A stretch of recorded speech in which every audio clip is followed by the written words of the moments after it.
Yes, I do. And I'm a practicing Christian, an Episcopalian. But you're right. As a philosopher, you're living among colleagues who, by an overwhelming majority, are atheists. And some of them militant. So they don't just not believe in God. They think that believing God is silly and something it's insidious. It's detrimental. And, and speaking to a philosopher like you, a good way of approaching the issue is to do it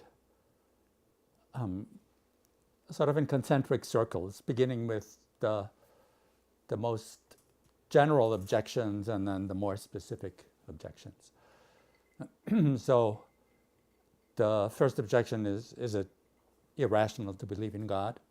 And the answer is no. And all philosophers, I think, accept the proposition that to say God exists is not illogical. Sure. So that's already important. Yeah. So you can't be cut off at the pass by saying, hey, stop. If you were to say, there are square circles, people would say, well, let's stop right there. There are some who say, I don't know what God means, but most have a conception of God. Then the next objection, and that comes from a lot of philosophers, there's no evidence for God's existence. And so the question is, what kind of evidence should we look for? And it's not scientific evidence, obviously. But then there is no scientific evidence for lots of things that we value, such as beauty, morality, and courage, grace. And what kind of evidence is it? It's evidence that some people clearly are blind to. Some people don't see beauty in a flower or, in a Rembrandt or a Beethoven symphony, whatever it may be. So there are some people who say, not to say, okay. So it's contestable evidence, right? But isn't there a line between a concept or notion of God and the tangible things you mentioned, like beauty, or not tangible, but still you can point to something in the world that... Right. So you have to point to evidence of divinity. Right. Right. Okay. And so what's evidence of divinity? Well, it's the behavior of saintly people, right? And for some it's the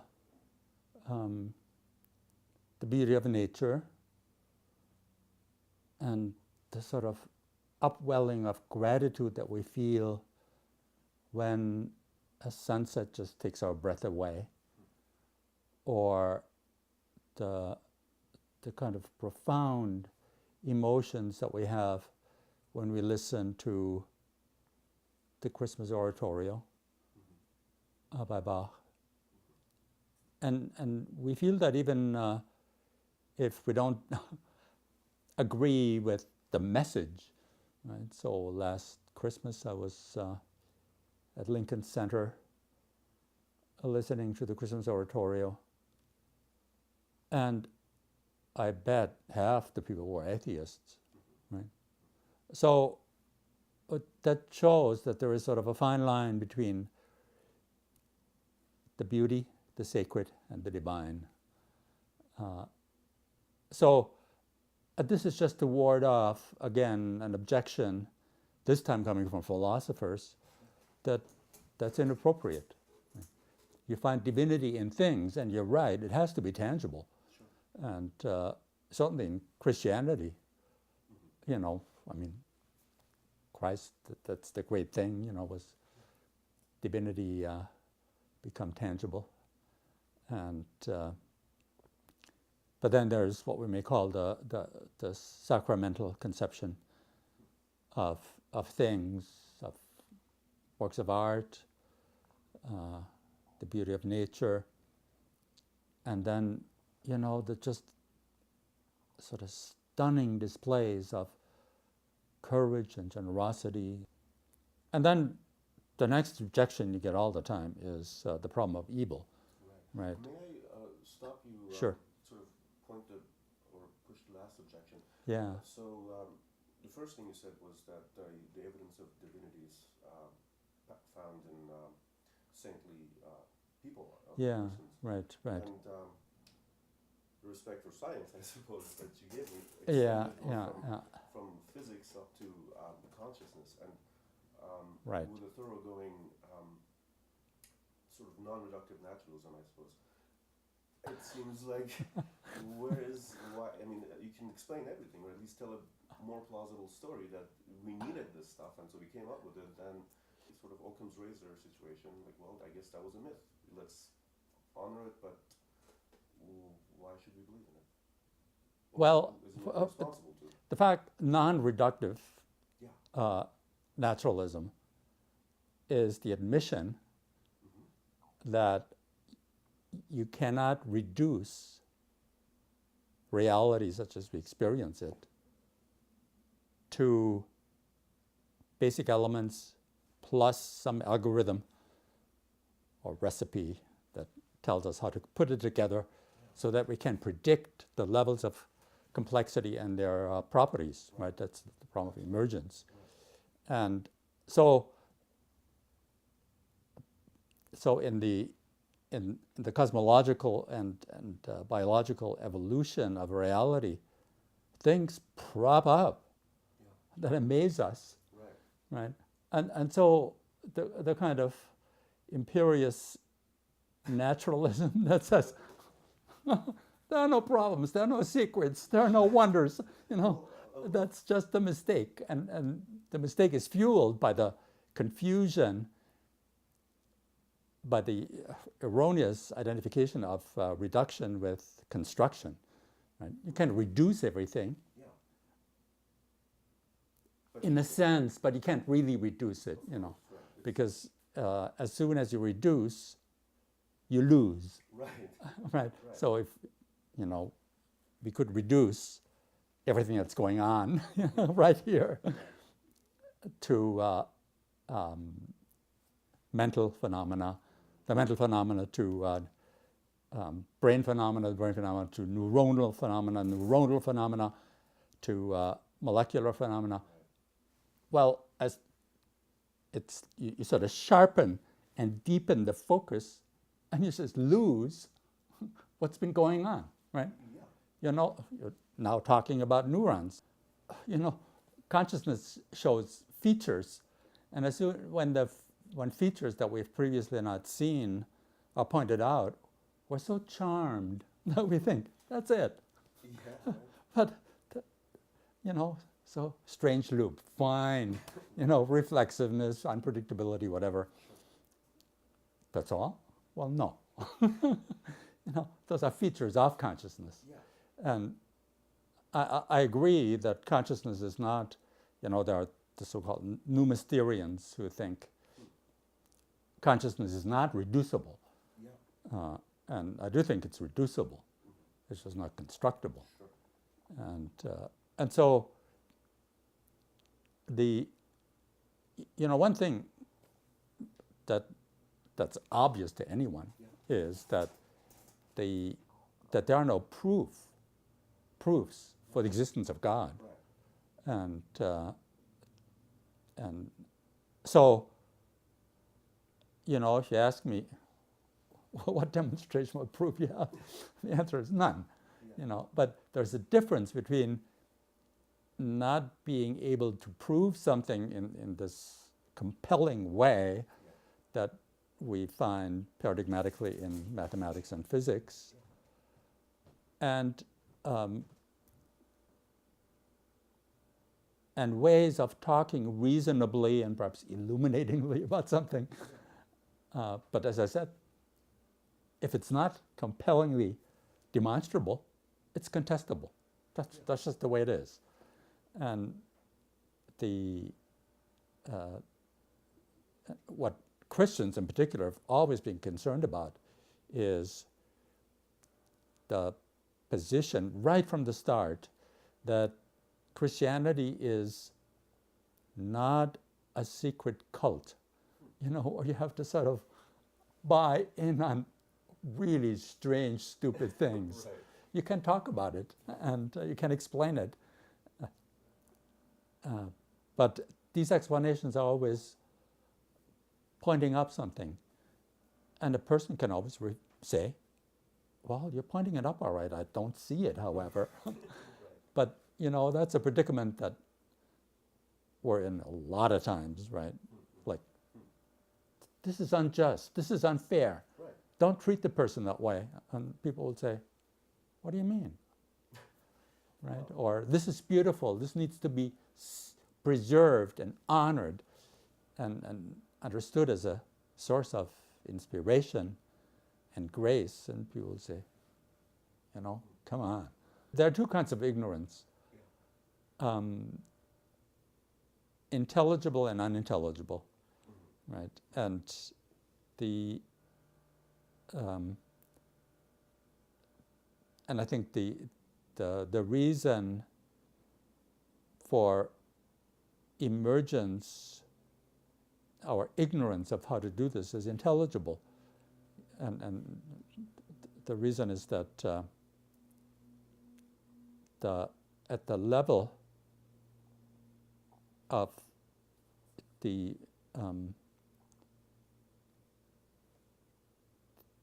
basic constituents, things become unintelligible. There are too many.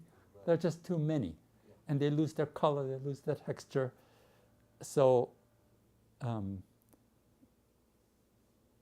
if a reality in bigger chunks is to make sense, it has to have emergent properties. That's just the way it is. Right. And for theists, divinity is one of the emergent properties.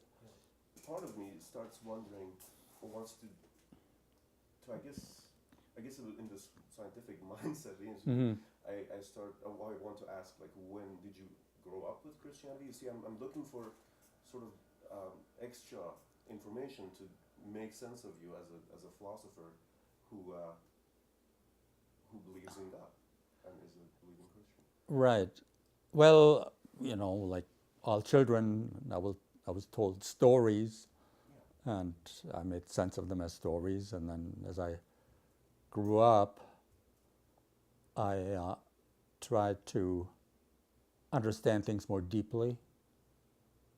And, I think the philosopher's task is to comprehend the world. That is how everything hangs together, right? And so and to be more conscious and confident of their faith. That's as far as it goes, I think. And it's, of course, it must be troubling to a Christian and to a believer generally that faith is declining, right? And especially in the advanced industrial countries, Europe, it's just declining rapidly, and it's slowly declining in this country also. And so there's a philosophical question, why is this happening? And of course, it's philosophy that engages the culture, because there are no a priori reasons why it should happen or should not happen. And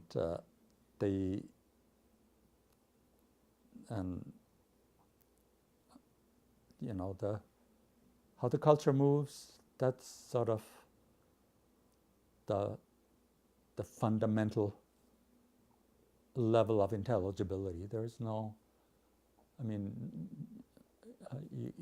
just as in the case of consciousness, you can point out certain features and antecedents and so on. But how the culture changes, why it changes, how it will develop, no one knows. I mean, Christians call this the work of the Holy Spirit, right? And so Christians should think of these changes as tasks that are given to them by God, the task of understanding what's happening, and then, of course, the task of persuading people, not by compelling argument, there are none, but what James Davison Hunter has called faithful presence, right? And that is live a life that persuades people that that the awareness of divinity is something that makes people more graceful, more generous, perhaps more even-minded than they would otherwise be. Although, we always have to add to this that you can be an exemplar of grace and generosity and be an atheist, and one that, in fact, shames most of us Christians in our attempts to be graceful and generous. If you're trying to comprehend the world, why are you adding this extra natural thing? My friend Robert Pack was a wonderful poet and essayist, and who's been teaching at the university for quite a few years now,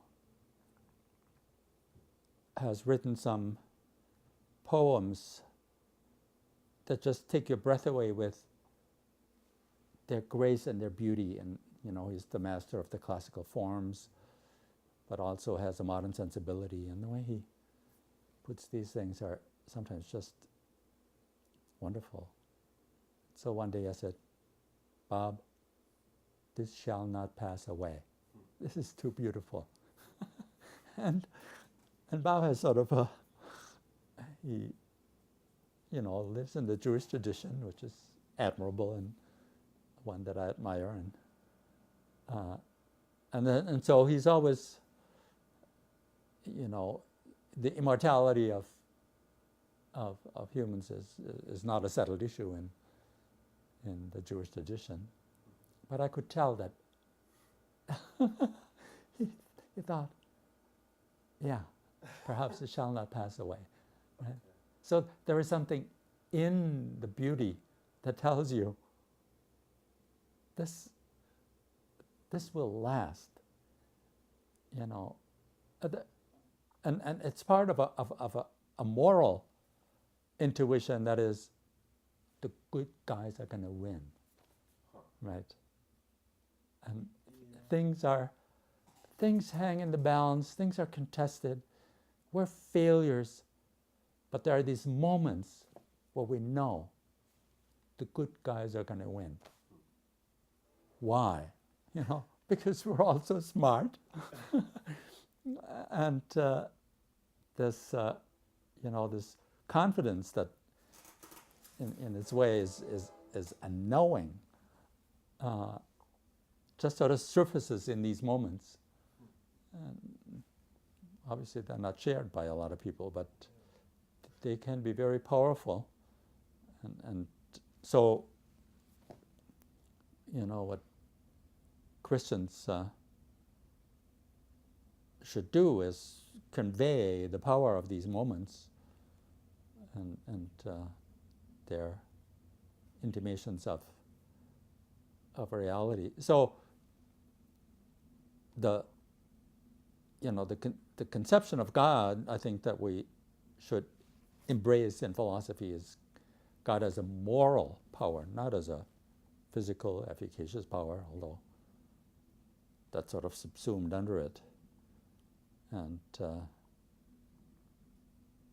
and as you know, Kant was the first to do this in a somewhat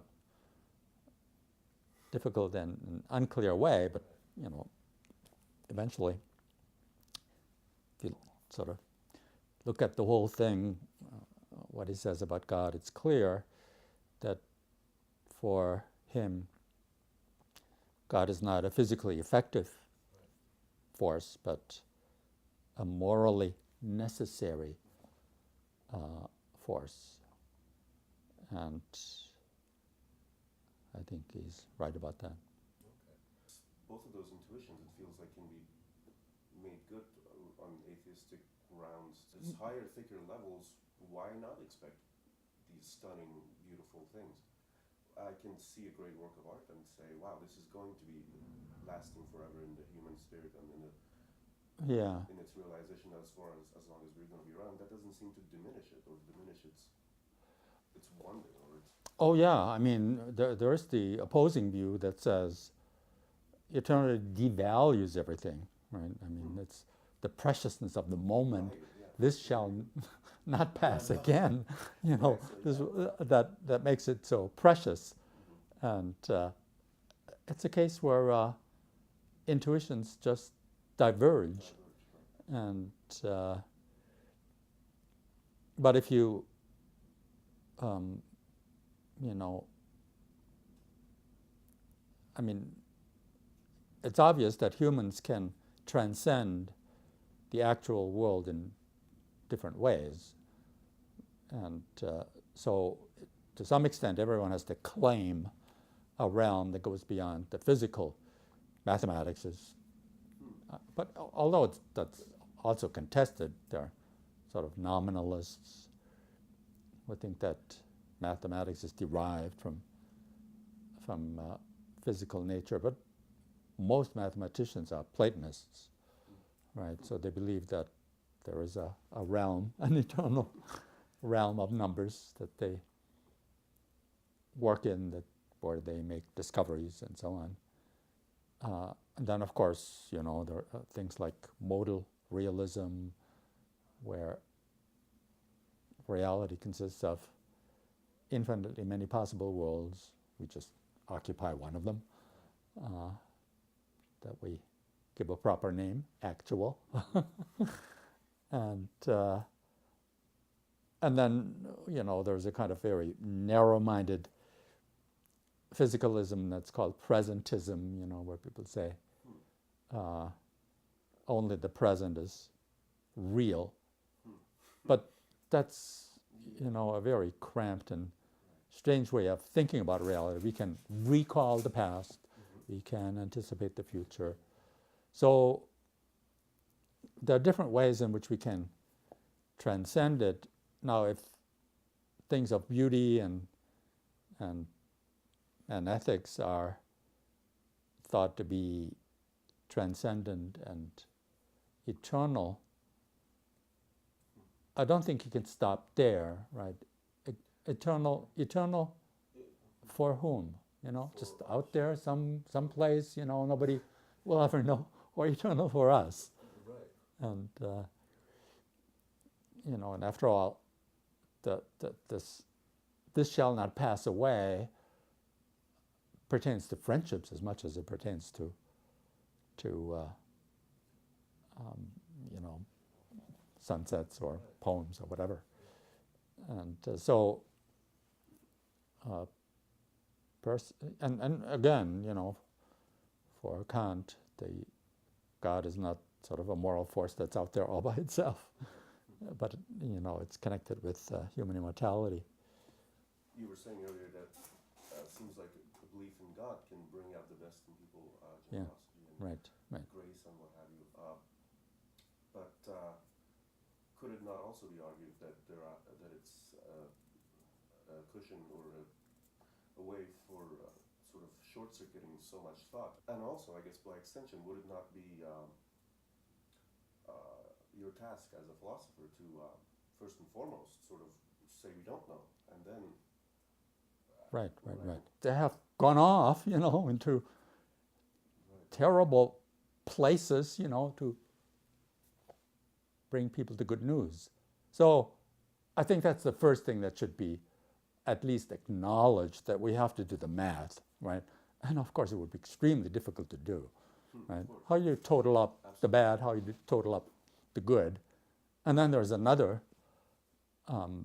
accounting that you should do, and that is, you know, what's the bad things that believers have done, and what's the bad things that atheists have done, you know? And so I think this is just, as it stands, a really bad argument. But the other argument that the existence of evil makes it impossible for people to believe in God, you get all the time, right, from atheists. Yeah. I might be a Christian if it were not for the problem of evil, they say. and you know, there's the famous argument that if you attribute to God three properties that are usually attributed to God, omniscience, omnipotence, and omnibeneficence, there can't be evil. One of them has to drop out. And if one of them drops out, no problem. But, you know, which one are you going to drop? And as you may know, Harold Kushner wrote this wonderful book, When Bad Things Happen to Good People. And he just drops the omnipotence. Right? He says, God is not omnipotent. So God cannot prevent evil. God is not omnipotent. And I find that difficult to accept because we can prevent evil. We do it very often, right? So God can't, but we can. That doesn't seem to make sense. So in reply to atheists, the first thing you have to point out that they don't have an explanation of evil either, right? So when they say, you can't explain evil. But do we need an explanation of evil? Yes, we do. Why? People cry out for an explanation. They say, why did this happen? Why did this happen? Yeah. They want an answer. But there isn't any. Why make one up?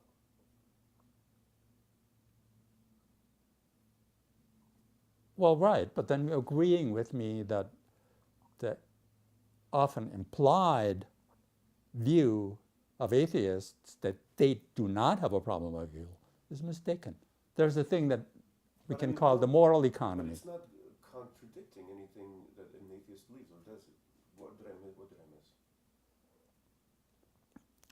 You're right, but well, there's one thing that atheists are burdened with just as theists are, and it's this. There's something something we can call the moral economy. Typically, good things happen to good people. So if you're a faithful husband, a diligent worker, a prudent steward of resources, a good citizen, you'll be fine. You'll be a good person. You know, you'll have a nice family. You will be provided for the future, for illness, and people will respect you and love you. If it were true that no good deed goes unpunished, we'd all go insane, right? Because there is a moral economy. And the problem with evil is that it violates the moral economy. Yes. Something that should not happen, something that must not happen, happens. And people are upset. Of course. You know, they say, this should not happen. Why did it happen? They want an explanation. Moreover, they want a satisfying explanation. And a satisfying explanation is such that when you get it, you say, I see. Yeah, that makes sense. Right? And there are explanations that work that way. Right. You know, there's a puzzle, a problem, and you say, oh my God, what's going on here? You get the explanation, you say, oh, I see, that makes sense. Right. There is no satisfying explanation for evil. There's nothing you can say that you can claim to get you the answer. Now I see. Yes, that makes sense. Right. People There is no sense. people don't say that. Yeah. Right? So it robs you of your sleep. Huh. And if it doesn't rob you of your sleep, there's something wrong with you, right? Okay. If you say, "Whoa, I don't care. 19 young guys, died in a fire." Well, tough, I got to expect that. Look at the statistics. Or worse, why did it happen?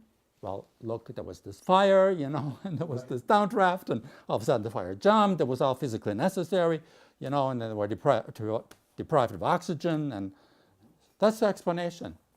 So does the young wife of one of them say, "Oh, I see, that makes sense," Right. right? No. But just because we want a satisfying answer doesn't mean there has to be one. True. And but my point is that when people say you're a theist, Mm-hmm. you can't deal with the problem of evil, and if you could, I might become a theist, right? Then they act as though there could be and should be a satisfying explanation. If there were, they would become theists. Yeah. But it has nothing to do with theism versus atheism. The atheist says there's a problem of evil. Yeah. Your God should be the answer, right? Should be the satisfying explanation. But God is not. So therefore, I can't be a believer. Yeah. Okay. But, there's the assumption that there should be a satisfying answer. And I've had atheists who said, "Oh, look at evolution," right? So we distinguish between physical evil and moral evil. Moral evil? Why? Evolution has endowed us with anger and cruelty, and because in certain situations you have a survival advantage. So that's why that's why evil happens, and that certainly doesn't, would anyone in the Holocaust who has suffered in the Holocaust say, "Oh well, now I see, something went wrong with evolution. That's why 6 million Jewish people died." So, nonetheless, what do you do with the problem of evil? To be enraged and to want revenge. If that person says, "I forgive you, it's okay," some of that sort of what I call the toxic element of evil is annihilated, right? Or if a person has suffered physical evil, such as the loss of a beloved, like the people in Arizona, instead of understandably just wailing and breaking down and being desolate, says, "I have to cope with this." We all feel a little better, right? So, at least in some cases, people experience evil as a task they have to cope with through forgiveness or fortitude. But it's important to recognize that you cannot demand fortitude or forgiveness. Of course. Right? But when it happens, it's a good thing. And so it's a task, it's a test. You think, you might say to yourself, or a person might say to herself, "This terrible thing will determine who I am," right? And there's this parallel between the grateful experience of natural beauty and experience of evil as a task, in that theists then take one step that atheists don't take, I don't have to take, I recognize. And it's this. You overcome with gratitude at the sight of this sunset, the sun setting over the Pacific. And grateful to whom? Right. And Christians say, yeah, grateful to whom? Grateful to God. Right. And similarly with the test, tested by whom? Tested by God. Right. And there are certain sayings that are cheap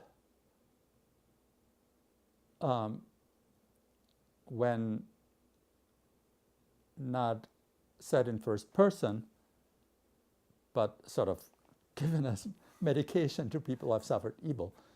And one of them is, God does not test you beyond your powers, right?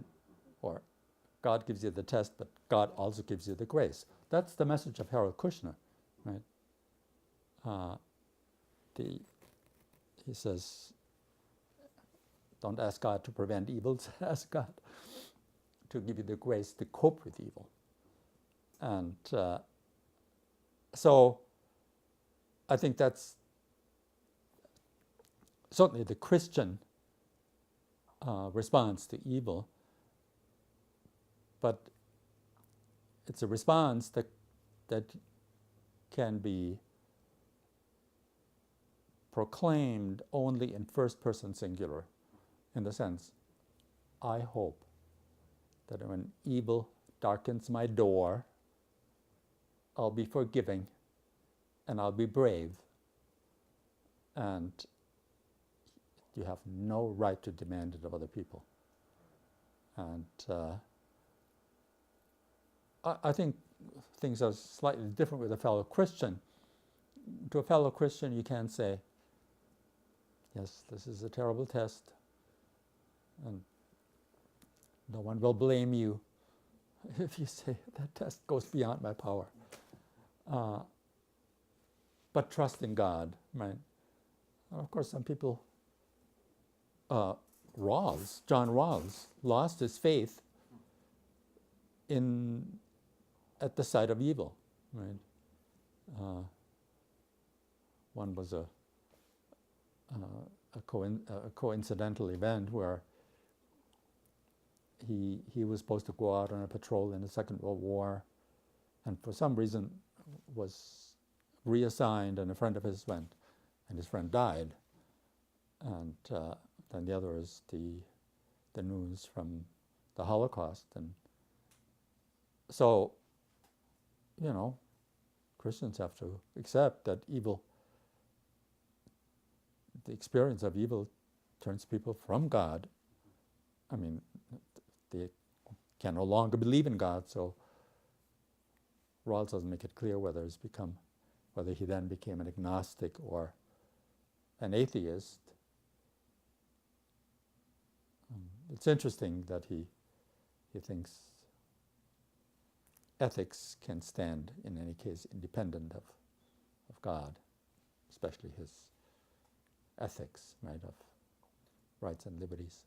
Seems like the God that you've been speaking about now, as a moral force now, you formulated it, seems a far cry from the God that it seems like I learned about growing up, or the God that the Christian God a few centuries back. Right. And that's another argument that atheists make to defeat the Christians and the theists generally. Dennett made it, Weinberg made it. And it goes like this. You say that you can't explain the world unless there's God. Because you say, why is there a world? And your answer is, because God made it. But if the question is legitimate once, it's legitimate always. Yeah. So, if you say, why does the world exist? Because God made it. You can't stop there. You have to say, why does God exist? Yeah. Who made God? And then it says, so it's super God. Well, who made super God? Super duper God. So there's an infinite regress. And in one sense, Thomas of Aquino already had an answer to this, as did Augustine. And the answer is, you're asking a question within the temporal order, but you can ask, who made the temporal order? And God perhaps has created an eternal temporal order, because God stands outside of time, so there's no contradiction in saying God has created time eternity. And even in medieval philosophy, fine distinctions were made between different kinds of eternity. And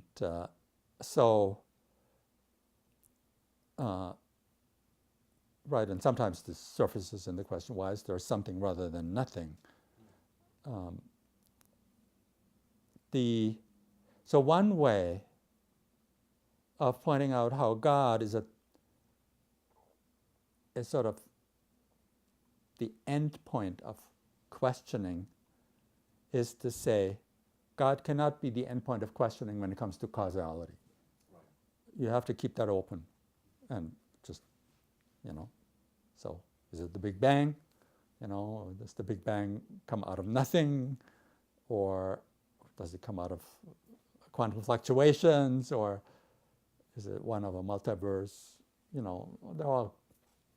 So you leave that to physicists and cosmologists. So other questions where the why question, why did this happen? Or why did so-and-so do this, become inappropriate. And there is. And it's in the face of generosity. Right? So if somebody is just generous to you in a way that overwhelms you, some woman would say, why did you do it? What is she after? Yeah, right. What is she getting out of it? You have misunderstood generosity. So the experience of generosity is sort of a terminal experience. And so we should think of God as the one who has given us in this unsurpassable gift of generosity, the universe, right? And so it's not causation, it's donation, it's a giving. And then, you sort of give the Weinbergs and the Dennets the causal chain, right, to pursue forever. But point out that there is something that encompasses the presence of reality that goes beyond the physical without denying it, right? And that is the sheer wonder of it. Your view seems contingent upon having a life that, from the get-go, you can be grateful for.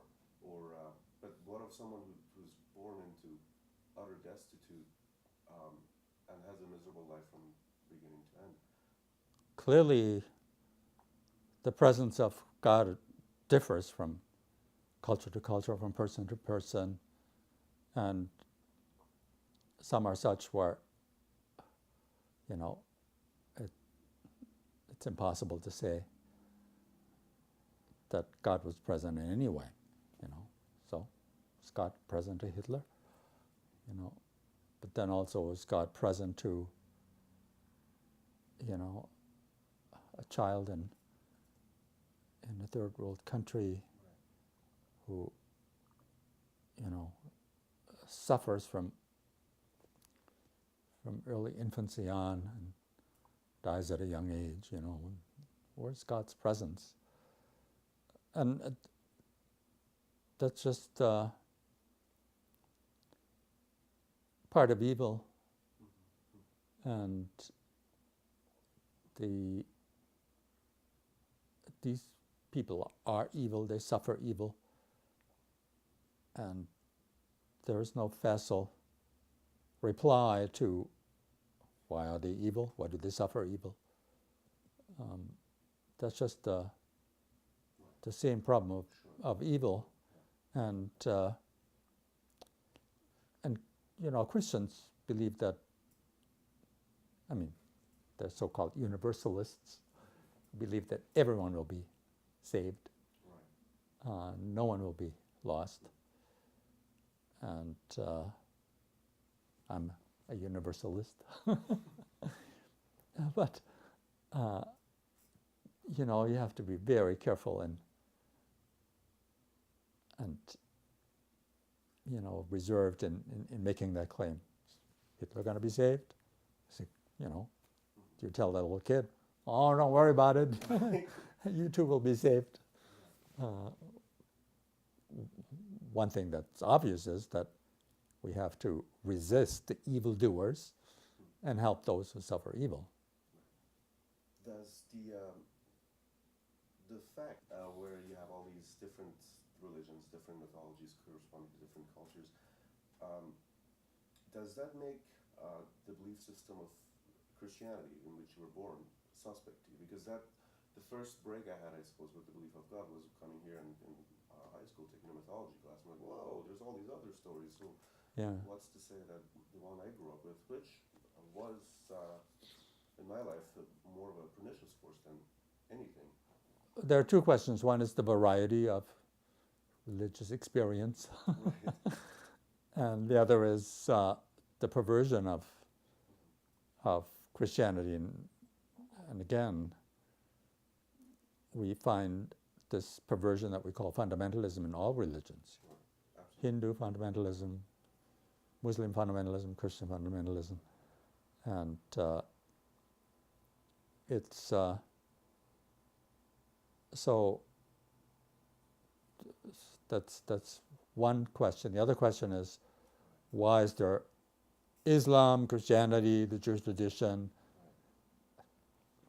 I don't know, Germanic mythology, things like that, and people differ in their sensitivity to the divine, and then of course others benefit or suffer from that greater sensitivity or insensitivity.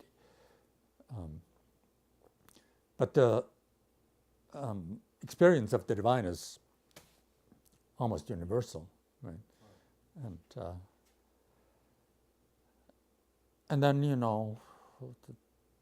the people have asked themselves and written about the question how God develops, and people have written the biography of God. So the varying understanding that people have had of God is, and the Jewish tradition is of course the best example of how the conception of God changes, and I think it changes along with culture.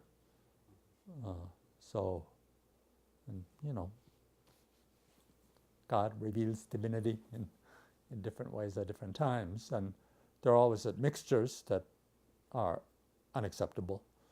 When, say, the worship of divinity is connected with human sacrifices, say, or intimately connected with invidious class distinctions and so on. And I do think that just as in ethics there is some sort of progress, there has been some kind of progress in theology, in people's understanding of God. So the fact that there have been so many varied expressions of God or experiences of God does not make God this contingent thing. Rather, it just shows that culture is contingent and changing, and therefore how God reveals itself varies. Is that the? Yeah. And, we shouldn't be surprised that divinity is not exhausted by one particular tradition. So, and, just as we're born into a culture and happen into a marriage and then have certain children, these are all, in one sense, totally contingent facts. Why do you take a right turn instead of a left turn? At the right turn, you ran into this person who turned out to be your spouse and partner. Why did that happen? It's totally contingent. But contingency and profound meaning are not incompatible. Right? So we're born into a religious tradition, and then some of us are sort of tossed out of it, lose it, rediscover it, and I think these changes are profoundly meaningful, just as the contingencies of an individual life are profoundly meaningful. Okay. Well, thank you. I have your conception of God. Okay. Is there anything you would like to add? No. But it was a pleasure. So Yeah, thank you so much. appreciate the opportunity. Yeah, I appreciate you speaking with me. Okay, Ali, take care. Thank you so much.